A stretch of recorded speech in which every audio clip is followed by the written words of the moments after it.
বৃহস্পতিবার পান্ডুয়ার শিখিরা চাপতা পঞ্চায়েতের বেলে গ্রামে ভোট প্রচারে আসেন তৃণমূল প্রার্থী রচনা ব্যানার্জি। আর প্রচারে বেরিয়েই রাস্তায় ঘুগনি দেখে নিজে ঘুগনি যেমন খেলেন তেমনি আবার দলীয় কর্মীদেরও খাওয়ালেন।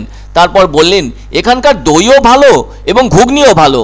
এছাড়াও ঘুগনির স্বাদ নিয়ে পরে ওখানকার গ্রামের মাঠে আলু তোলা হচ্ছে দেখে সেই জমিতে নেমে পড়েন আর ওখানকার ক্ষেত মজুরদের সাথে বসে গল্পও করেন রচনা ব্যানার্জি। পরে অবশ্য হুটখোলা গাড়িতে চেপে ওই গ্রাম জুড়ে প্রচার সারলেন তিনি। বিজেপি প্রার্থী লকেট চট্টোপাধ্যায় বলেছেন রচনা বন্দ্যোপাধ্যায় ছুটি নিয়ে এসেছেন, হেরে গেলে আবার দিদি নম্বর 1 চালাবেন। বলতেই হয় রাজনীতিতে একেবারে অনভিজ্ঞ। এমন কথার উত্তর দিতে গিয়ে রচনা ব্যানার্জি বলেন আমি ছুটি নিয়ে আসিনি, আমি ওর মতো নই, ও তো ছুটি নিয়ে এসেছিল 5 বছর আগে।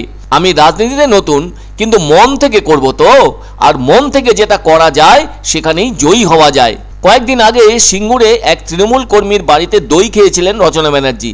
আর ওই দইয়ের কথা বলতে গিয়ে বলেছিলেন সিঙ্গুরের জমির ঘাস খেয়ে গরু হৃষ্টপুষ্ট হয় আর সেই গরুর দুধ থেকে ভালো দইও হয়। আমি যখনই বাড়ি যাব তখন ওই দই নিয়ে যাব। অন্যদিকে এদিন এখানকার রাস্তায় গরম ঘুগনি বিক্রি হচ্ছে দেখে সেই ঘুগনির প্রতি আগ্রহ জেগে ওঠে তৃণমূল প্রার্থী রচনা ব্যানার্জির। সে কারণে তিনি ওই ঘুগনি চেখে দেখলেন এবং দলীয় কর্মীদেরও খাওয়ালেন। বললেন ঘুগনিও তো বেশ ভালো, আমার বাড়ির থেকেও ভালো, এখানে সবই ভালো, ঘুগনিও ভালো। এবার তিনি বলে উঠলেন আমি তো শুধু খাওয়ার মধ্যেই আছি, নিজেও খাচ্ছি অন্যদেরও খাওয়াচ্ছি। বলা যায় ঘুগনি খেয়ে জনসংযোগ করলেন রচনা ব্যানার্জি। তবে এদিন তিনি চুঁচুড়ার জটিলেশ্বরী মন্দিরে পুজো দিয়ে প্রচার শুরু করেন। একটা জিনিস কিন্তু স্বীকার করতেই হবে, সেটা হলো রচনা ব্যানার্জির কথাবার্তা, সেই সাথে তার শারীরিক ভাষা। কে বলবে যে তিনি রাজনীতিতে নবাগতা?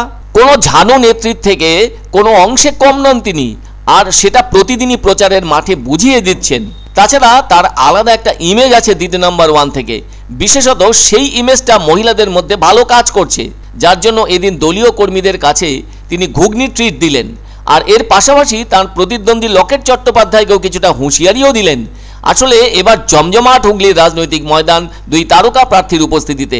যদিও লকেট চট্টোপাধ্যায় তো 5 বছরের সাংসদ, ফলে হুগলির মানুষের কাছে তার পরিচিতি আছে। তবে পথের ওই ঘুগনি বিক্রেতা সুশান্ত সর্দার এত কাছ থেকে দিদি নম্বর 1-এর সেই দিদিকে দেখতে পাবেন সেটা কোনোভাবেই বিশ্বাস করতে পারছিলেন না। সেই সাথে তিনি এটাও ভাবেননি যে রচনা ব্যানার্জি তার কাছ থেকে ঘুগনি খাবেন আর খেয়ে তার ঘুগনির প্রশংসাও করবেন। এদিন তার প্রায় 50 প্লেট মতো ঘুগনি বিক্রি হয়েছে বলে জানান ঘুগনি বিক্রেতা। উল্লেখ্য গত রবিবার হুগলিতে প্রচারের এক ফাঁকে রচনা ব্যানার্জিকে বলতে শোনা গিয়েছিল যদি তিনি জয়ী হন তাহলে সবার আগে হুগলির দিদিদের তার ওই জনপ্রিয় অনুষ্ঠানে ডাকবেন। ওই প্রসঙ্গে অবশ্য রচনার প্রতিদ্বন্দ্বী লকেট চ্যাটার্জি বলেছিলেন মানুষ যে কাজ চায়, সুরক্ষা চায়, শিল্প চায়, দিদি নম্বর 1-এ যেতে চায় না। আর হুগলির মানুষ শিক্ষিত কিন্তু বোকা নয়, তাই কোনটা রাজনীতি কোনটা অভিনয় এখানকার মানুষ বিচার করবেন বলে জানিয়েছিলেন বিজেপি প্রার্থী লকেট চ্যাটার্জি। মহিলারা আগে, জীবনে মা বোনেরা বউরা আগে, তারপরে তোরা সবসময় মেয়েদের আগে জোর দিবি। এখানে সবই ভালো, দুধের দইও ভালো, ঘুগনিও ভালো, সব ভালো। আমাদের ঋতুজি এলো, এসে ঘুগনি নিজেও খেলে অন্য কেউ খাওয়ালেন, প্রায় 50 প্লেট হয়েছে।